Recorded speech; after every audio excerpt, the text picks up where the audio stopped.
ખોરાકને શોધવા નીકળી છે અને જો શું થાય છે ખોરાક શોધતા શોધતા આજે તો આપણે કશું જ નથી ખાધું ને. હા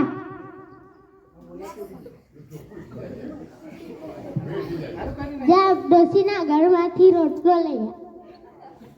જો ક્યાં ઘર પણ કઈ જોવે છે દાદીમાનો કે ત્યાં એ ઊભા થવામાં તકલીફ ના લેતા હોય.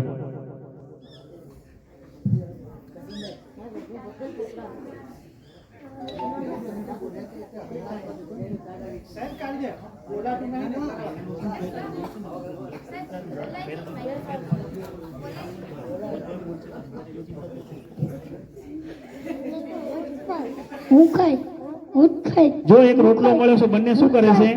હું પેલા લાય હું ખાઈ. સરસ. હું તમે નહીં ખાવા તો હું ખાઈ. એક રોટલો લાવે છે બે બિલાડીઓ છે હું ખાઈ. વારે ઘડીએ ખેંચતાણ કરે છે. હવે ભાઈ આવે છે નવો એક સરસ મજાનો ટ્વિસ્ટ. જો ભાઈ પાછળ કૂદકા મારે એટલે સમજી લ્યો. હું પેલા લાયો તમે નહીં ખા. હા હું ખાઈશ એમાં જો હું છું. બિલાડી બેન કેમ ઝઘડો છો? હું પેલા રોટલો લાયો મને ખાવાનો જ દેતો. ના હું પેલા લાયો મને નહીં ખાવા દે. ના તમે ઝઘડશો નહીં, હું તમને તાજેરેથી સરખા ભાગ કર્યા. જો વાંદરાભાઈની યુક્તિ શું કરે છે? બે બિલાડીઓ લડે છે રોટલા માટે તો એમને એક યુક્તિ લાયા કે ભાઈ હું તમને સરખું કરી આપું. કઈ રીતે સરખું કરે એ જોવાનું છે.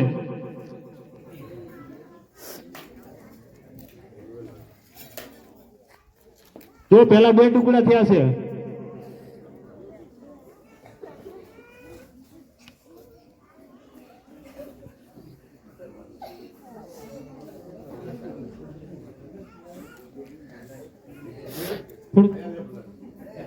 જો ત્રાજવા દ્વારા શું કરે છે? વજન સરખું કરવાની કોશિશ કરે છે.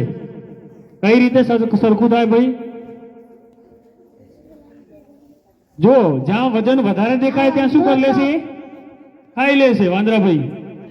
આ વાંદરો તો આપણું બધું જ ખાયલવા કરે છે. તો હવે ચિંતા કરો, પેલા શું કરતા હતા? વાંદરાભાઈ આ કટકું બેસી છે જો અમને આપો ને. આ તો મારું મહેનતનું છે, આ પણ હું ખાઈશ. જો એમને બુદ્ધિ દોડાઈ છે. એ પાછો કહે છે કે ભાઈ મારી મહેનત છે. વજન કરવામાં એની મહેનત હોય. આપણે બંને લડાતા નહીં તો આપણને આખો રોટલો ખાવા મળતો. આપણા બંનેમાં પેલો ફાવી ગયો. જો તમે શાળામાં લડાઈ ઝઘડાઈ ના કરવાનું ને તો અમારી આવી દશા થશે. શાળામાં સંપીને રહેવાનું. નમસ્કાર. સરસ વાર્તા નાની